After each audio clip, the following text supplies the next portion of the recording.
சத்தியத்திற்குள் அன்பானவர்களே, புதுச்சேரி சத்திய மார்க்க ஆலயத்தில் வாரந்தோறும் ஒவ்வொரு வாரத்தின் முதலாம் நாளிலும் சத்திய மார்க்க ஆராதனை முறைமை நிறைவேற்றப்படுகிறது. சத்திய மார்க்க ஆராதனை முறைமையில் நிறைவேற்றப்படுகிற 3 சத்தியங்கள் மிக முக்கியமானது. 1, சுத்திகரிப்பின் செய்தி. 2, ஆராய்ச்சியின் செய்தி. 3, சத்திய தேவ செய்தி. இந்த 3 செய்திகளையும் யூடியூப் வழியாக உங்களுக்கு வழங்க ஆவியானவரால் வழிநடத்தப்படுகிறோம். இன்றைக்கும் நீங்கள் கேட்கிற இந்த சத்திய செய்தியினை கவனமாக கேளுங்கள். கருத்தாக சத்தியத்தின் ஆழங்களை கண்டுபிடியுங்கள். கேட்கிற சத்தியத்தின் அடிப்படையிலே உணர்ந்து அதை உங்களுடைய தனிப்பட்ட குடும்ப பொது ஊழிய வாழ்க்கையிலே கைகொண்டு வாழ்வதற்கு சத்திய தேவனுக்குள் வார்த்தைக்குள் பிரயாசப்படுங்கள். சத்திய தேவன் தாமே உங்கள் ஒவ்வொருவரையும் ஆசீர்வதிப்பாராக. இந்த சத்திய செய்தியை கேட்பதோடு மாத்திரமல்ல, ஒவ்வொரு செய்திக்கும் உங்களுடைய லைக் எங்களுக்கு ரொம்ப முக்கியமாக இருக்கிறது.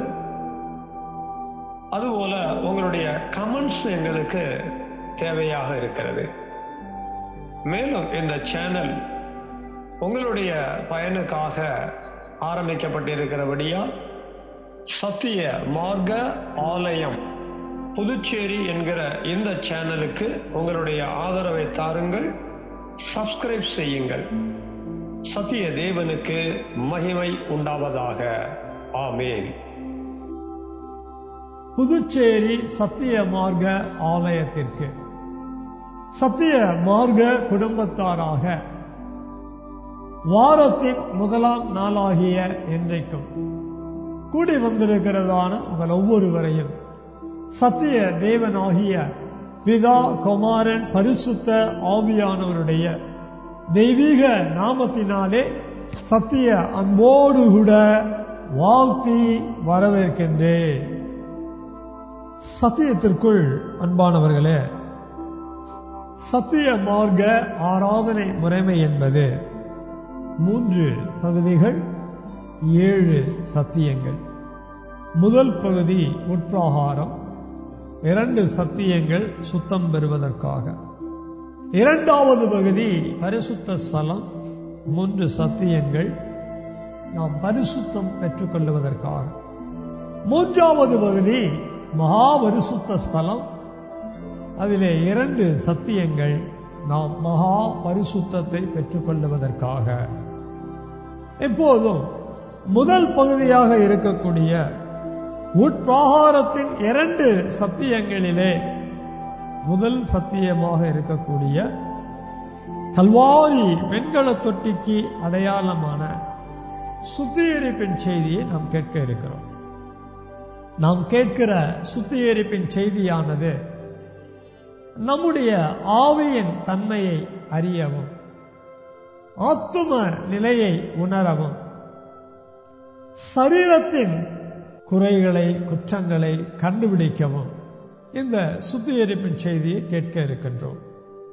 ஆகவே கவனமாக நாம் கேட்க இருக்கின்றோம். இன்றைய சுத்திகரிப்பின் செய்திக்கான தலைப்பு என்னவென்றால், புத்தி ஈனத்துக்கு விலகாமல் வாழ்கிற குற்றம்.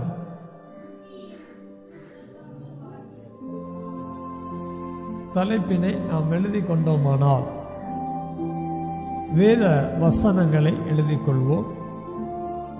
2 தீமோத்தேயு 2:23, நீதிமொழிகள் 14:29,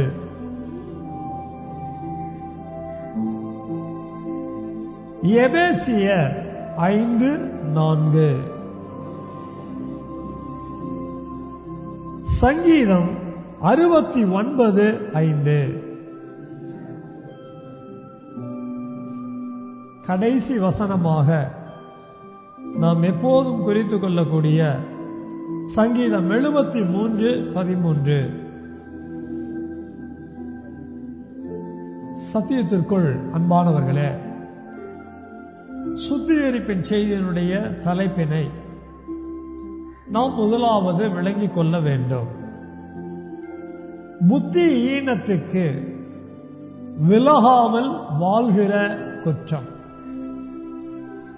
முதல்ல புத்தி ஈனம்னா என்னன்னு புரிஞ்சுக்கணும். அதை புரிந்து கொண்ட பிறகு புத்தியினத்தை விளங்கலன்னா புத்தியினத்துக்கு இடம் கொடுத்துருவோம். புத்தியினத்துக்கு இடம் கொடுத்துட்டோம்னா குற்றமுள்ள வாழ்க்கையை நடத்தி விடுவோம். நாம் குற்றமற்ற வாழ்க்கை நடத்த வேண்டும்.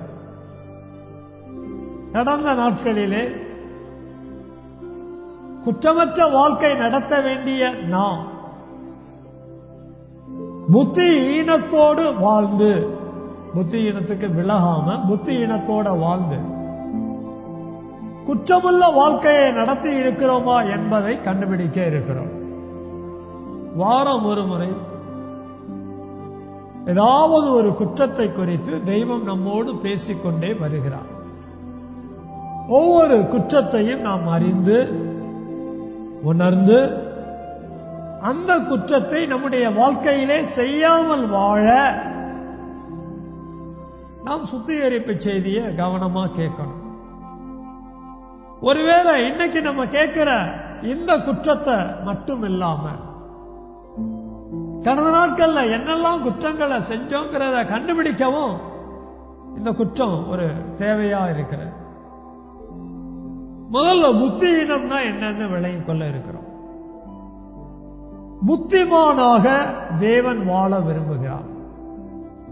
ஞானவானாக தெய்வம் நம்மை வாழ வைக்க விரும்புகிறார். புத்தி உள்ள ஒரு மனிதனை தான் வேதம் புத்திமான் என்று சொல்லுகிறது. ஒரு தேவ பிள்ளைக்குள் இருக்க வேண்டிய புத்தியானது குறையுள்ளதாக மாறும்போது, ஒரு தேவ பிள்ளைக்குள் இருக்க வேண்டிய புத்தியானது குறையுள்ளதாக மாறும்போது அது புத்தி ஈனமாக மாறுகிறது. இப்படி கூட சொல்லலாம், புத்தி கெட்டு போகுதுன்னு சொல்லலாம். புத்தி கெட்ட வாழ்க்கை நடத்துகிறோமா? புத்தி ஈனனாக புத்தி ஈனம் உள்ள வாழ்க்கையை செய்கிறோமா? இதை நம்ம கண்டுபிடிக்கணும். புத்தி ஈனம், புத்தி ஈனத்தோடு வாழ்ந்தால் புத்தி ஈன வாழ்க்கை. வேதம் புத்தி ஈனத்தை குறித்து பல இடங்களிலே நமக்கு வெளிப்படுத்துகிறது. புத்தி ஈனம் நமக்குள் வருகிறது என்றால் புத்தி ஈனத்தை அறிந்து அதை விட்டு விலகாமல் இருப்பதுதான் காரணம். இந்த வசனத்தை நம்ம எங்க இருந்து எடுத்திருக்கிறோம் அப்படின்னா 2 தீமோத்தேயு 2:23 இருந்து எடுத்திருக்கிறோம். இந்த வசனத்தை வாசிக்கிறேன், கவனிங்க. புத்தி ஈனமும் அயுக்தமான தர்க்கங்கள் சண்டைகளை பிறப்பிக்கும் என்று அறிந்து அவைகளுக்கு விலகியிரு. இந்த வசனத்தினுடைய முதல் வார்த்தையே புத்தி ஈனம் தான். இந்த வசனத்தினுடைய முடிவு வார்த்தை விலகியிரு. புத்தி ஈனம் என்பது ஒரு குற்றமாயிருந்தாலும் புத்தி ஈனம் பல குற்றங்களை ஏற்படுத்தும் என்பதையும் அறிய வேண்டும் என்று இந்த வசனம் சொல்லுகிறது. புத்தி ஈனம் வெவ்வேறு குற்றங்களை செய்ய வைக்குங்கிறத அறிஞ்சு அதற்கு நாம் விலகி வாழ வேண்டும். எப்படி நம்ம புத்தி ஈனத்துக்கு விலகி வாழ்கிறோமா, அல்லது புத்தி ஈனத்தை உடையவர்களாக வாழ்க்கையை நடத்துகிறோமா? இந்த வசனத்துல புத்தி ஈனம் நம்ம கிட்ட இருக்குங்கிறத கண்டுபிடிக்க ஒரு வார்த்தைய மிக முக்கியமா அந்த வசனத்துல கவனிக்கணும். சண்டைகள். சிறு பிள்ளைகள் சண்டைகள் டக்குன்னு போடுவாங்க.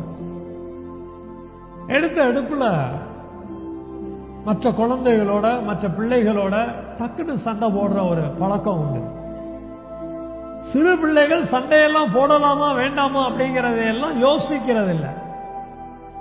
அவருடைய ஆத்துமா புத்தியா செயல்படும்னு சொல்ல முடியாது.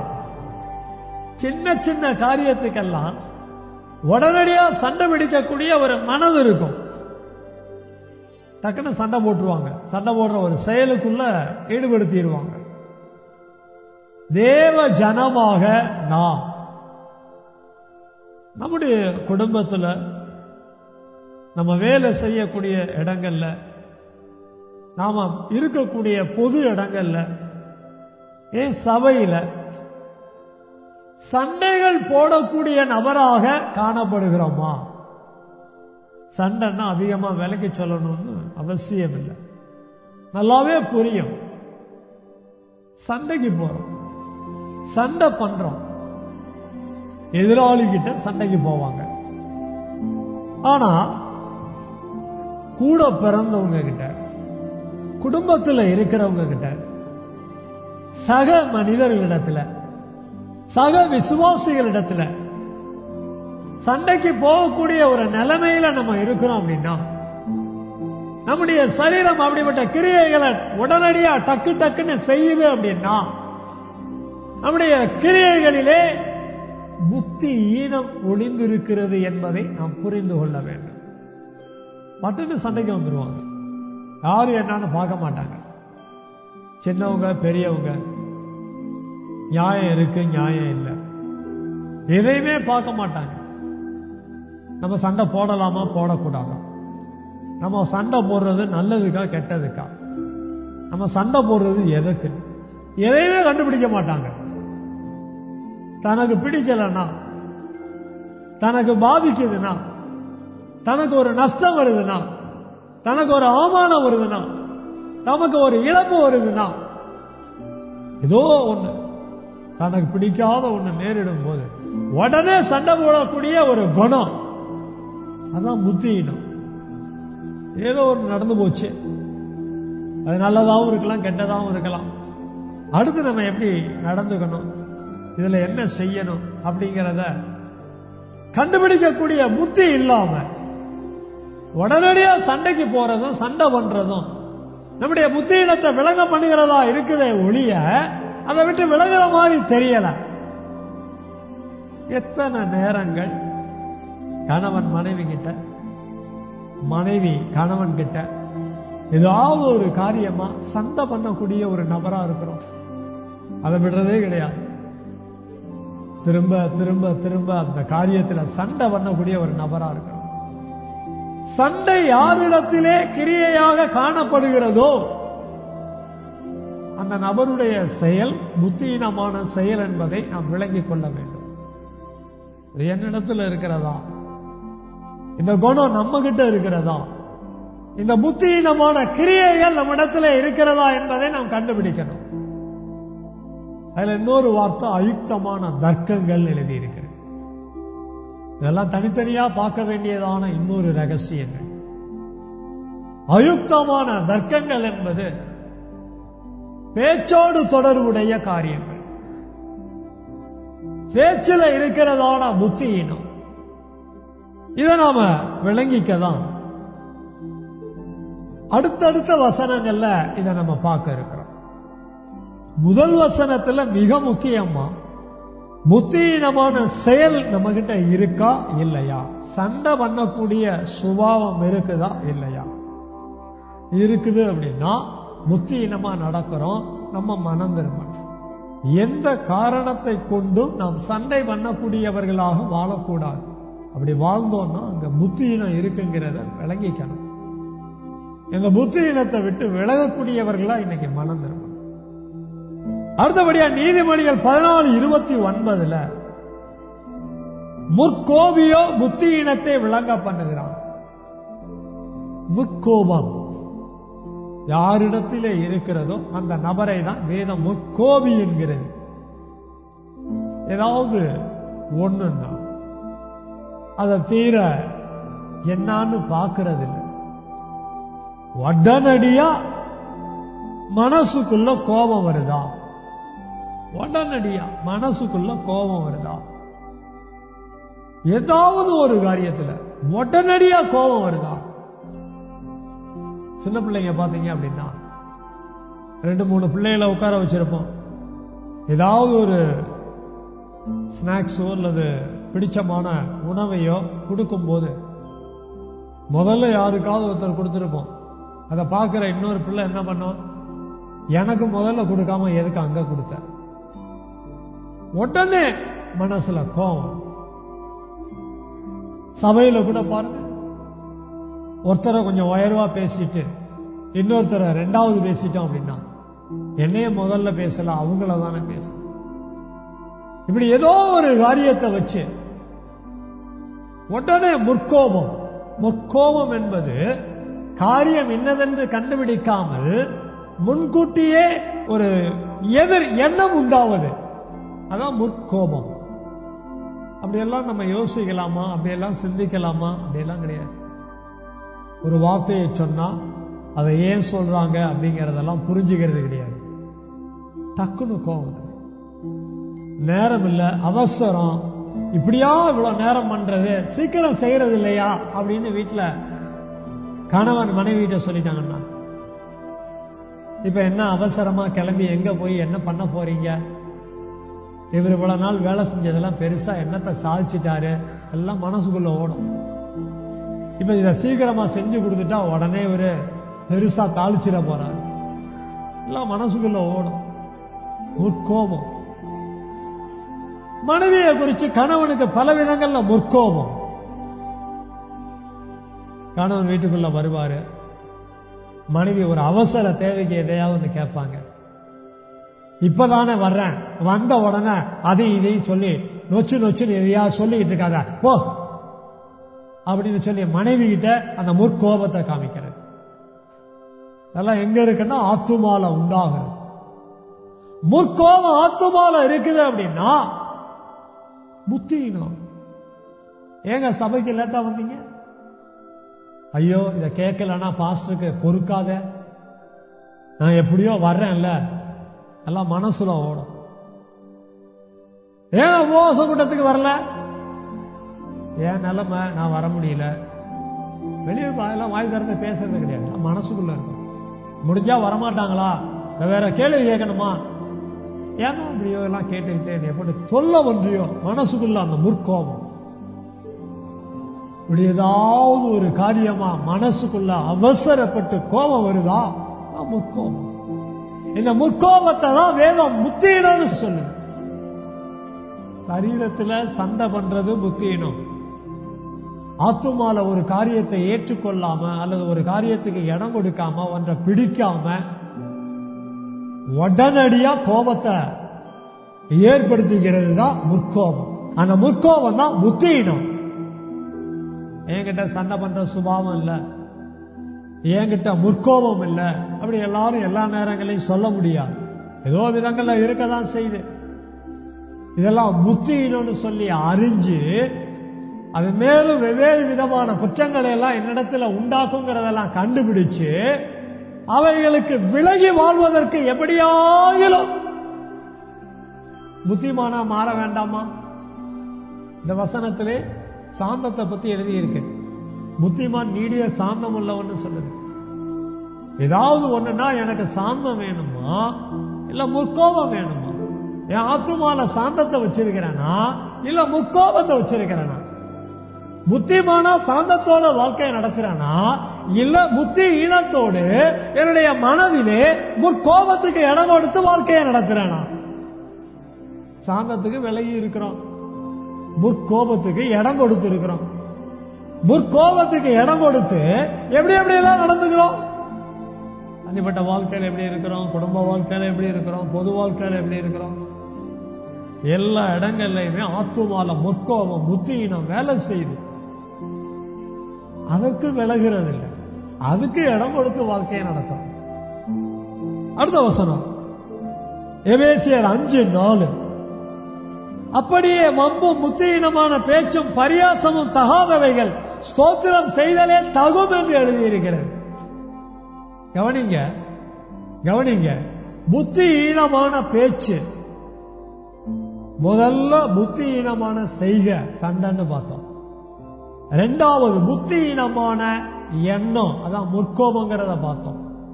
மூன்றாவது புத்தியீனமான பேச்சு. வம்பும் ஒரு புத்தியீனமான பேச்சு தான். அயுக்தமான தர்க்கங்கள், அதுவும் ஒரு புத்தியீனமான பேச்சு தான். பரியாசம், அதுவும் ஒரு புத்தியீனமான பேச்சு தான். நம்ம எப்படி பேசுறோம்? புத்தியா பேசுறோமா, புத்தியீனமா பேசுறோமா? ஒருத்தர்கிட்ட வம்பு பண்ணி பேசுறோமா?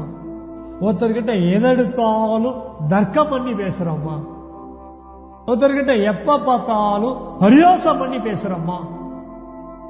ஒரு ஆசிரியர் படிக்க விருப்பம் இல்லாத ஒரு மாணவனை பார்த்து, ஏய் நீ எல்லாம் ஏன்டா படிக்க வர்ற, ஏன் படிக்க வரோன்னே தெரியாம கிளாஸ்ல ஒரு முட்டாள் மாதிரி இருக்கிறிய, கொஞ்சமாவது தெளிவடைய வேண்டாமா அப்படின்னு எல்லா பசங்களுக்கு முன்னாடி திட்டுவாரு.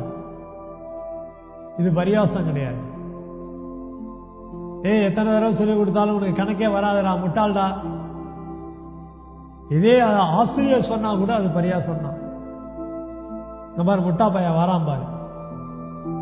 படிக்க விருப்பம் இல்லாம ஒரு ஒரு மாணவனா முட்டாள்தனமா வந்து இருக்கிறவன நீ முட்டாளா இருக்கிற, அப்படி இருக்கக்கூடாதுன்னு ஆசிரியர் சொல்றது பரியாசம் கிடையாது. படிக்க வர்ற மாதிரி வந்துட்டு எத்தனை தடவை சொல்லி கொடுத்தாலும் அதை ஏறாம இருக்கிறான் பாருங்க, அவன் முட்டாள் தான். ஆனா அதே பரியாசம் பண்ணி சொல்லக்கூடாது. இந்த ரெண்டுக்குள்ள வித்தியாசத்தை நல்லா புரிஞ்சுக்கங்க. ஒரு மாணவனை கண்டிக்கிறதற்காக முட்டாள்னு சொல்லலாம். ஒரு மாணவனுக்கு அது வரல அப்படிங்கும் போது அதை சொல்லி பரியாசம் பண்ணக்கூடாது. ரெண்டையும் நல்லா விளைவிக்கணும். அப்படி பரியாசம் பண்ணி பேசுறது புத்தியீனம். நம்ம எப்படி பேசுறோம், ஒருத்தர்கிட்ட எப்படி பேசுறோம்? மனைவியை பரியாசம் பண்றோமா? மனைவி கிட்ட புத்தியீனமா பேசுறோமா? கணவனால முடியாததை சொல்லி சொல்லி பரியாசம் பண்ணி புத்தியீனமா கணவனை பேசுறோமா? யாரை எப்படி பேசுறோம், யாருகிட்ட எப்படி பேசுறோம்? நாம பேசக்கூடிய நம்முடைய பேச்சுல புத்தியீனம் இருக்குதா? இதெல்லாம் அவங்க வாழ்க்கையில தான் நம்ம கண்டுபிடிக்கணும். நான் மற்றவங்க கிட்ட என்னுடைய செயல்ல எப்படி புத்தியீனமா நடக்கிறேன், சண்டை போட்டுக்கிட்டே இருக்கிறேனா? நான் மற்றவங்க கிட்ட என் ஆத்துமால எதுக்கு எடுத்தாலும் முற்கோபத்துக்கு இடம் கொடுத்து வாழ்ந்துகிட்டு இருக்கிறேனா? நான் என்னோட ஆவியில என்னோட பேச்சில எப்ப பார்த்தாலும் புத்தியீனமாவே மற்றவங்க கிட்ட பேசிக்கிட்டு இருக்கிறேனா? கண்டுபிடிக்கணும். நம்ம புத்தியீனத்துக்கு இடம் கொடுத்து வாழ்றோமா, புத்தியீனத்தை விலக்கி வாழ முற்படுறோமாங்கிறதெல்லாம் கண்டுபிடிக்கணும். கண்டுபிடிக்காம சரீரத்துல பாவத்தையும் ஆத்துமால அக்கிரமத்தையும் ஆவியில மீறுதலையும் புத்தியீனத்தின் அடிப்படையில நமக்குள்ள குற்றங்களை சேர்க்கிறோம் அப்படின்னா தெய்வம் பார்த்துக்கிட்டு சும்மா இருக்க மாட்டார். சங்கீதக்காரன் என்ன அழகா சொல்றான் பாருங்க. சங்கீதம் 69:5, தேவனே நீர் என் புத்தியீனத்தை அறிந்திருக்கிறீர், என் குற்றங்கள் உமக்கு மறைந்திருக்கவில்லை. உடைய தெய்வம் பரலோகத்தில் இருக்கிறாரு. உடைய கண்கள் பூமி எங்கும் உலாவுது. நம்ம எல்லாருடைய ஆவி ஆத்துமா சரீரம் எப்படியெல்லாம் செயல்படுதுங்கிறத கண்காணிக்கிறாரு, பார்த்துக்கிட்டு தான் இருக்கிறாரு. எப்படியெல்லாம் நம்ம புத்தியீனமா யோசிக்கிறோம், புத்தியீனமா பேசுறோம், புத்தியீனமா நடக்கிறோங்கிறத எல்லாம் பார்த்துக்கிட்டு தான் இருக்கிறார். நம்ம குற்றம் எதுவுமே அவருக்கு மறைவா இல்லை. நம்முடைய எல்லா குற்றங்களும் அவரை பொறுத்தவரையில அறிஞ்சிருக்கிறார்.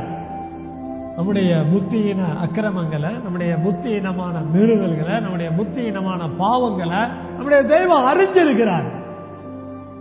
சங்கீதக்காரன் சொல்ற மாதிரி நீங்களும் நானும் நம்முடைய குற்றங்களை புத்தியினத்தை தெய்வம் அறிஞ்சிருக்கிறாருங்கிற உணர்வை பெற்று அது எனக்குள்ள இருக்குதாங்கிறதான அறிதலை நாம பெறணும். எனக்குள்ள இதெல்லாம் இருக்குங்கிற அந்த அறிதல் எனக்கு வந்தாதானே அதுல இருந்து நான் விலக முடியும். ஒருத்தட்ட நம்ம பேசும்போது ஐயோ நம்ம புத்தியினம் நம்முடைய பேச்சில வந்துருச்சுன்னா அதை மீறுதல்னு சொல்லி பிரசங்கம் கேட்டோமே, சரி இப்ப பேச போறோம், புத்தியினமான வார்த்தை வருது, சரி அதை அடக்குவோம். இனி அப்படி வராம பார்த்துக்குவோம், இனி அப்படி பேசாம எச்சரிக்கையா இருப்போம், அப்படி விலகக்கூடிய ஒரு சுபாவம் உண்டாகும். இங்க எல்லாத்தையுமே ஆத்துமால, ஆவில, சரீரத்துல அந்த புத்தின்னு அவ்வப்போது வேலை செய்யறத பார்க்க முடியும். எல்லாம் என்னிடத்துல இல்ல, நான் ரொம்ப புத்திமான் அப்படின்லாம் யாரும் சொல்ல முடியாது. ஊழியர்களோ விசுவாசிகளோ எல்லாரும் பல நேரங்களில் புத்தியினமா தான் இருக்கிறோம்.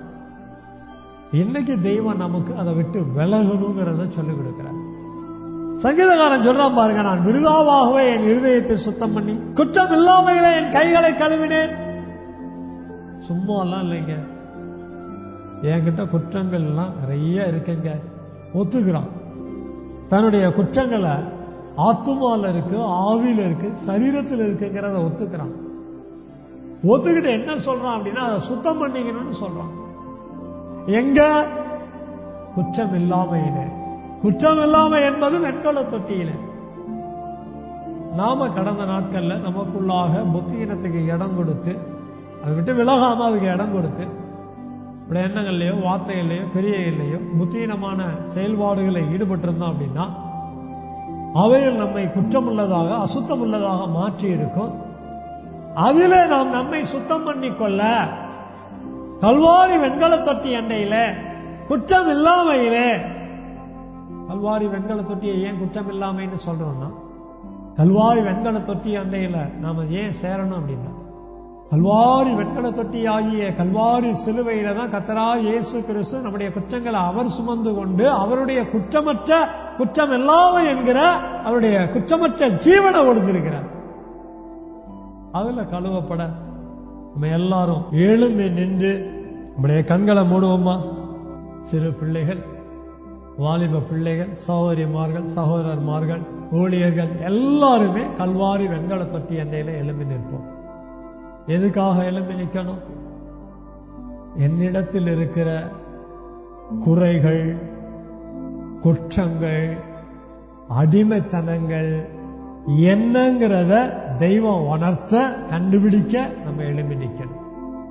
முதல்ல இன்னைக்கு கேட்ட சுத்திகரிப்பின் செய்தியின் அடிப்படையில என்னிடத்துல, நம்மிடத்துல புத்தி ஈனம்ங்கிற குற்றம் இருக்குதா?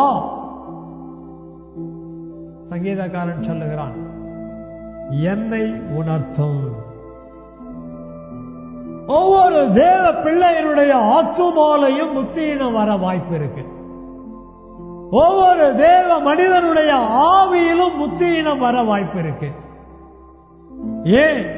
சரீரத்தில் கூட நமக்குள்ள, நம்மிடத்தில் புத்தி ஈனம் வருவதற்கு வாய்ப்புகள் உண்டு. எல்லா நேரங்கள்லையுமே சண்டை போடாம இருக்கிறோமா? நமக்கு பிடிச்ச மாதிரி யாராவது நடந்துக்கலன்னா சண்டை போட தானே செய்யறோம். நம்ம நினைக்கிற மாதிரி மற்றவங்க இல்ல அப்படின்னா சண்டை போட தானே செய்யறோம். எனக்கு கௌரவ குறைச்சலா யாராவது நடந்துகிட்டா, என்னை அவமானப்படுத்துற மாதிரி யாராவது பேசிட்டா, எனக்கு எதிரா யாராவது நடந்துகிட்டா உடனே சண்டை போட தானே செய்யறோம். சரி, அவங்க அப்படி தப்பு பண்ணாங்க, அதுக்காக நம்ம புத்தியினமா அவங்க கிட்ட அப்படி போய் நடந்துக்கலாமா? நானா இருந்தாலும் சரி, நாமா இருந்தாலும் சரி, எல்லா நேரமுமே சண்டை போடாம இருந்திருக்கிறோமா? ஏதோ ஒரு இடத்துல, ஏதோ ஒரு சூழ்நிலையில, ஏதோ ஒரு காரணத்துக்காக சண்டை போடக்கூடிய ஒரு குணத்தோட தானே வாழ்ந்துட்டு இருக்கிறோம். கடந்த நாட்கள்ல, குறிப்பா கடந்த வாரத்துல நான் என்ன சண்டை போட்டேன், யாருகிட்ட சண்டை போட்டேன், எப்படியெல்லாம் சண்டைய வெளிப்படுத்தி நான் புத்தியினா நடந்து கொண்டேன்னு சொல்லி என்ன உணர்த்த தெய்வமே. அடுத்தவங்க சண்டைக்கு வர்றாங்க, நீயும் அந்த சண்டையில பங்கெடுத்தியா? இல்ல அந்த சண்டைக்கு விலக பாத்தியா? அவன் சண்டைக்கு வந்தா நான் எப்படி விட்டுட்டு போக முடியும்? என்னால சண்டை போட முடியாதா? நான் என்ன அவனை விட அவ்வளவு மோசமானவனா போயிட்டேனா? சண்டை போடாம இருக்கிறதுக்கு மோசமானவனா போயிட்டேனா? அப்படியெல்லாம் சொல்லிக்கிட்டு சண்டை போடக்கூடிய ஒரு நபரா நடந்திருக்கிறேனா? புத்தியினமான செயல். கணவனிடத்துல, மனைவியிடத்துல, பெற்றோரிடத்துல, பிள்ளைகளிடத்துல, பொது இடங்கள்ல, வேலை செய்யற இடங்கள்ல, ஊழியங்கள்ல ஏதாவது ஒண்ணுன்னா முழுக்குன்னு கோபம் வந்திருக்குதா? உடனடியா மனசுல கோப எண்ணம் உதிச்சிருக்குதா? ஏன் தான் சொல்லிக்கிட்டே இருக்கிறாங்க, ஏன் தான் இப்படி பண்ணிக்கிட்டே இருக்கிறாங்க, ஏன் தான் இப்படி இருந்துகிட்டே இருக்குது? உடனே முழுக்குன்னு கோபம் வந்திருக்குதா? சரி, ரைட்டு, என்னன்னு பார்ப்போம், வெயிட் பண்ணுவோம், பொறுப்போம், அமைதியா இருப்போம், சகிப்போம், ஏற்றுக்கொள்ளுவோம், அனுசரிப்போங்கிற ஒரு எண்ணம் இல்லாம முற்கோபத்துக்கு மனசுல இடம் கொடுத்து, முற்கோபத்தை இடம் கொடுக்க சொல்லி வேதம் சொல்லல, முற்கோபத்துக்கு விலகி இருக்க சொல்லி வேதம் சொல்லுது. ஆனா முற்கோபத்துக்கு இடம் கொடுத்து புத்தியினத்தை ஆத்துமால வைத்திருக்கிறோமா? சரீரத்துல வச்சிருந்தா பாவம், ஆத்துமால வச்சிருந்தா அக்கிரமம். அதே புத்தியினத்தை ஆவியிலையும் வைத்திருக்கிறோமா? வாய தெய்வம் கொடுத்திருக்கிறார், வாயில பேச்சு இருக்குது, வாயில பேச்சு இருக்குதுன்னு சொல்லி எல்லாருக்கிட்டையும் எப்படி பேசுறோம்? கடந்த ஒரு வார காலகட்டங்கள்ல நம்முடைய வாயை எதற்கெல்லாம் உபயோகப்படுத்தி இருக்கிறோம்? பம்பு பண்ண உபயோகப்படுத்தி இருக்கிறோமா? அயுக்தமான தர்க்கங்களை பண்ணி இருக்கிறோமா? பரியாசம் பண்ண பேசி இருக்கிறோமா? ஸ்தோத்திரம் பண்ண வாய்க்கு இடம் கொடுக்கணும், ஆனா ஸ்தோத்திரத்தையும் மன்னிக்கிறது, வம்பாவும் பேசிக்கிறது. புத்தியினத்துக்கு விலகீரல் சொல்லும் போது புத்தியினத்தை விளக்காம புத்தியினத்தை வாயில வச்சுக்கிட்டு புத்தியினமான பேச்ச பேசி என் வாயை மீறுதல்களுக்குள்ள நிறைச்சு வச்சிருக்கிறேனா? என் தேவனே, என் புத்தியினத்தை அறிந்திருக்கிறீர் என்று சங்கீதக்காரன் சொல்லுகிறானே. என்னுடைய, உங்களுடைய, எல்லாருடைய ஆவியில, ஆத்துமால, சரீரத்தில் காணப்படுகிற ஒவ்வொரு புத்தியினத்தையும் நம்முடைய தெய்வம் அறிந்திருக்கிறார். மறைவான குற்றங்களுக்கு, துணிகரமான பாவங்களுக்கு, துன்மார்க்கமான செயலுக்கு இடம் கொடுத்து புத்தியினமான நடந்திருக்கிறேனா? என்ன உணர்த்தும் தெய்வமேன்னு சொல்லி கேட்கணும். யாரும் சும்மா இருக்கக்கூடாது, எல்லாரும் கேட்கணும். அக்கிரமங்கள் நீங்கணும், மீறுதல்கள் நீங்கணும், பாவங்கள் நீங்கணும், மனம் திரும்பணும். ரொம்ப முக்கியமான நேரம். கடந்த ஒரு வார காலமா கண்கள்ல இச்சைகளுக்கு இடம் கொடுத்திருக்கிறோமா? வாயில ஜீவனத்தின் பெருமையான பேச்சுகளுக்கு இடம் கொடுத்திருக்கிறோமா? சரீரத்தில் மாம்சத்தின் இச்சைகளுக்கு இடம் கொடுத்து வாழ்க்கையை நடத்தி இருக்கிறோமா? புத்தியின மட்டும் இல்லாம இன்னும் எத்தனையோ விதங்கள்ல அக்கிரம சிந்தைகளுக்கு இடம் கொடுத்திருக்கிறோமா? எத்தனையோ விதங்கள்ல பேச்சில மீறுதலான வார்த்தைகளுக்கு இடம் கொடுத்திருக்கிறோமா? எத்தனையோ செயல்பாடுகள்ல பாவ கிரியைகளுக்கு இடம் கொடுத்து வாழ்க்கையை நடத்தி இருக்கிறோமா? மறைவான பாவங்கள் யாருக்கும் தெரியாம பாவம் பண்ணி இருக்கிறோமா? துணிகரமான குற்றங்கள் யாருக்கு தெரிஞ்சா என்ன? எல்லாருக்கும் தெரிகிற மாதிரி வெளிப்படையாவே துணிகரமா நடந்துகிறது. என்னை உணர்த்தும் சொல்லி கேட்கணும். சில நேரங்கள் இந்த மாதிரி குற்றங்கள் எல்லாம் செஞ்சுட்டோமேனு சொல்லி வருத்தப்பட்டு தேவ சமூகத்தில் சுத்தம் பண்ணி கொண்டு அடுத்த நிமிஷமே அல்லது அடுத்த வினாடியே அதே குற்றத்தை ஒரு அறியாத நபரை போல மீண்டும் மீண்டும் வெளிப்படையா செய்யக்கூடிய அளவிற்கு ஒரு அடிமையாக வாழ்ந்து கொண்டு இருக்கிறோமா? என்ன உணர்த்தும் தெய்வமே கேட்கணும். இப்படி தனிப்பட்ட வாழ்க்கையில, குடும்ப வாழ்க்கையில, பொது வேலை, ஊழிய வாழ்க்கையில உண்டான எல்லா குற்றங்களையும் எனக்கு உணர்த்துன்னு சொல்லி மௌனமா அறிக்கை செய்யலாமா? உங்களோடு கூட நானும் பாவங்களை மறைகிறவன் வாழ்வடைய மாட்டான், அவைகளை அறிக்கை செய்து விட்டு விடுகிறவனும் இரக்கம் பெறுவான் என்று எழுதி இருக்கிறதே. கல்வாரி வெண்கல தொட்டி எண்ணெயிலே குற்றங்களை உணர்ந்து அறிக்கை செஞ்சு எல்லாரும் விட்டுவிட ஆயத்தமா இருந்தோம்னா, கல்வாரி சிலுவையிலே கர்த்தராகிய இயேசு கிறிஸ்துவினுடைய குற்றங்கள் ஏற்று நமக்காக ஜீவனை கொடுத்திருக்கிறாரே, அவருடைய நாமத்தினால மன்னிப்பு பெற்று அவருடைய ஜீவனால கழுவப்பட ஒப்பு கொடுக்கலாமா?